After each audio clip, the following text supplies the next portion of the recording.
National Weather Service in Norman has issued a tornado warning for southwestern Oklahoma County and central Oklahoma, southeastern Canadian County and central Oklahoma, at 7 p.m. Central Daylight Time. At 6:23 p.m. Central Daylight Time, National Weather Service meteorologists and storm spotters reported a large and extremely dangerous tornado, 6 miles southeast of El Reno, moving east at 20 miles per hour. This is a tornado emergency for Yukon, Richland, Wiley Post Airport, Bethany and the Village. Take immediate tornado precautions right now. In addition to a tornado, dangerous and extremely large destructive hail, up to softball sizes, is expected with this storm. Locations impacted include El Reno, Yukon, Bethany, Mustang and Richland.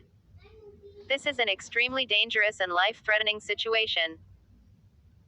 If you cannot get underground, go to a storm shelter or the interior room of a sturdy building now. Take room now in a storm shelter or an interior room of a sturdy building. Stay away from doors and windows. Do not stop under bridges or highway overpasses, they will not protect you from a tornado.